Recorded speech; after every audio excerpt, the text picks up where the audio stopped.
24 कोटी रुपयाला संकेत भाषेनी केडीएल कंपनी खरेदी केली।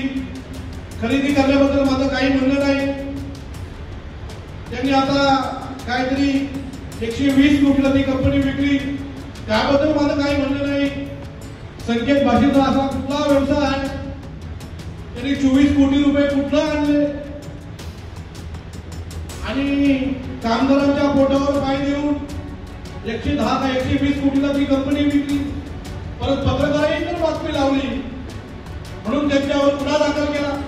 अरे पत्रकारांना जर तिथल्या कामगारांनी जर पत्रकार परिषद घेतली असेल, तिथल्या कामगारांनी जर सांगितलं असेल तर असं आमदार करतोय, असं आमदारांनी चुकीचं काम केलेलं आहे, मग जर पत्रकार परिषदेमध्ये पत्रकार जर बातमी लावणार नसतील तर पत्रकारांनी का तुमचं सगळं तुम्ही सांगाल त्या पद्धतीने काम केलं पाहिजे का?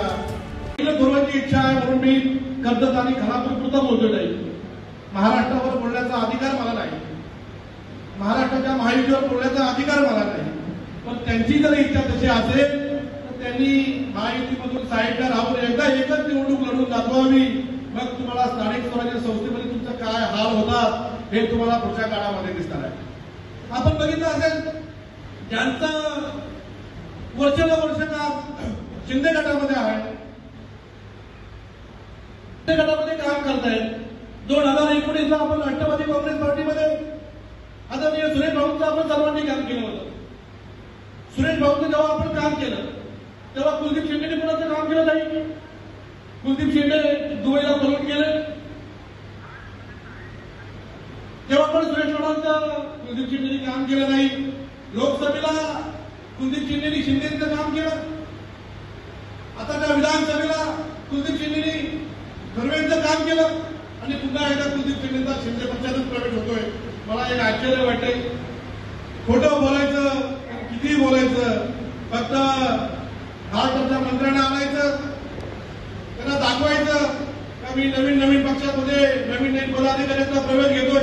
पण तुमच्या स्वतःचा तुम्ही प्रवेश घेताय हे आपण किती वेळा खोटं बोलून लोकांना दाखवायचं? मी तर म्हणतोय तुम्हाला जर अशी खोटं बोलण्याची हौस असेल तर आपल्याला या निवडणुकीमध्ये दूध का दूध आणि पाणीचं पाणी हे आपल्याला समजणार आहे।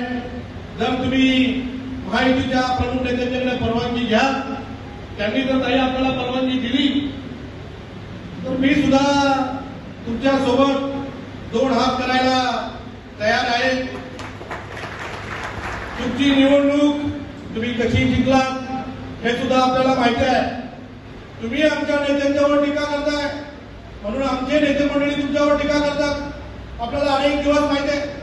आदरणीय गडकरी साहेबांच्यावर थोरवेंनी जर टीका केली नाही तर थोरवेंना मीडियामध्ये काही धक्काला भेटत नाही, आपल्याला माहिती आहे।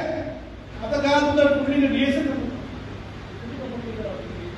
केडीएल कंपनीमध्ये कोणीतरी भाषणामध्ये सांगितलं 24 कोटी रुपयाला संकेत भाषेनी केडीएल कंपनी खरेदी केली। खरेदी करण्याबद्दल माझं काही म्हणणं नाही। त्यांनी आता काहीतरी 120 कोटीला ती कंपनी विकली, त्याबद्दल माझं काही म्हणणं नाही। संकेत भाषेचा असा कुठला व्यवसाय आहे, त्यांनी 24 कोटी रुपये कुठला आणले आणि कामगारांच्या पोटावर पाय देऊन 110 का 120 कोटीला ती कंपनी विकली। परत पत्रकारांनी तर बातमी लावली म्हणून त्यांच्यावर गुन्हा दाखल केला। अरे पत्रकारांना जर तिथल्या कामगारांनी जर पत्रकार परिषद घेतली असेल, तिथल्या कामगारांनी जर सांगितलं असेल तर असं आमदार करतोय, असं आमदारांनी चुकीचं काम केलेलं आहे, मग जर पत्रकार परिषदेमध्ये पत्रकार जर बातमी लावणार नसतील तर पत्रकारांनी का तुमचं सगळं तुम्ही सांगाल त्या पद्धतीने काम केलं पाहिजे का? तुमच्या चुकीच्या चोऱ्या त्यांनी लपवल्या पाहिजेत का? आपण बघितलं असेल मगाशी शरद भाईंनी भाषण केलं, शरद भाईंच्या भाषणामध्ये मला थोडंसं ऐकायला आलं का तुमच्या गोदरेज कंपनीमधील त्या खंडणी प्रकरणामध्ये पडद्यामागे अजून 2-3 हिरो वेगळे होते, परंतु त्यांचं नाव सुद्धा आलं नाही। त्यांचं नाव येणं आवश्यक होतं, पण मी खानापूर तालुक्यामधल्या सर्व पक्षाच्या सर्व तरुणांना सांगेन का आपल्या तालुक्यामध्ये काय परिस्थिती आहे। आपल्या तालुक्यामध्ये इतकी मोठी एमआयडीसी आहे, 10 वर्ष पहिल्या 5 वर्ष आता हे 1 वर्ष 6 वर्ष झाले आमदार निवडून आले. आमदारांनी फक्त या सर्व MIDC मध्ये त्यांच्या घरामधील जी प्रायव्हेट लिमिटेड कंपनी आहे त्यामध्ये आमदार असेल, आमदाराचा भाऊ असेल, आमदाराचा भाचा असेल, आमदाराचा पुतण्या असेल, या लोकांना सामावून घेतलंय. शिंदे गटाच्या कुठल्या कार्यकर्त्याला आमदारांनी मोठं केलंय? 2 वेळा भारतीय जनता पार्टीच्या प्रमुख नेत्यांनी आणि मतदार बंधूंनी आमदारांना निवडून दिलं. कुठल्या भारतीय जनता पार्टीच्या एखाद्या माणसाला त्यांनी चांगलं काम दिलंय? कुठल्या भारतीय जनता पार्टीचा चांगला पदाधिकाऱ्यांचा सन्मान केलाय? उलट त्यांनी अनेक वेळा भारतीय जनता पार्टीच्या नेत्या मंडळींचा अपमान करण्याचं काम केलंय. मागच्या 5 वर्षापूर्वी निवडून आल्यानंतर सांगतायत मी भारतीय जनता पार्टीच्या एकही कार्यकर्त्याला जर आमच्या उद्धव साहेबांचा जर आदेश आला तर एकही कार्यकर्त्याला रस्त्यावर फिरू देणार नाही, असं या आमदारांचं वक्तव्य होतं. हे आपण सर्वांनी बघितलंय. मागच्या काळामध्ये आदरणीय महाराष्ट्राचे माजी उपमुख्यमंत्री उद्धव साहेबांनी जी चूक केली तीच चूक म्हणतो फडणवीस साहेबांनी केली. हे सुद्धा आमदार साहेब बोलतायत. फडणवीस साहेबांच्यावर बोलाचा अधिकार आमदार साहेबांना दिला कुणी, हे सुद्धा मला आज या मीटिंगच्या द्वारे मला मित्रांना विचारायचं आहे. तर आपण जेव्हा बघत असतो, आपण जेव्हा काम करत असतो, महायुतीमध्ये काम करत असताना तिन्ही नेते आपल्यासाठी प्रमुख नेते आहेत. आमच्या कुठल्याही पक्षाचा प्रमुख पदाधिकारी असेल त्यामध्ये कधीही काही शिंदे साहेबांच्यावर टीका केलेली नाही, कधीही भारतीय जनता पार्टीच्या कार्यकर्त्यांच्यावर, पदाधिकाऱ्यांच्यावर, नेत्यांच्यावर टीका केलेली नाही.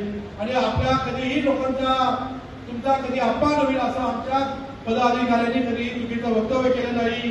परंतु आपण बघत असाल अनेक दिवस महेंद्र धोरवे मागच्या वेळी उभाटामधून निवडून आले, मागच्या वेळी शेतकरी कामगार पक्षामध्ये होते, शेतकरी कामगार पक्षातून हटल्यानंतर परत उभाटात आले, उभाट्यामधून निवडून आले, परत शिंदे गटात गेले. असे अनेक त्यांच्या उलट्या चालू असतात. परंतु त्याच्याशी मला काही घेणं गेलं नाही. परंतु ते काम करत असताना तालुक्याचा विकास करायचं काम त्यांनी केलं पाहिजे, मतदारसंघाचा विकास करायचं काम त्यांनी केलं पाहिजे.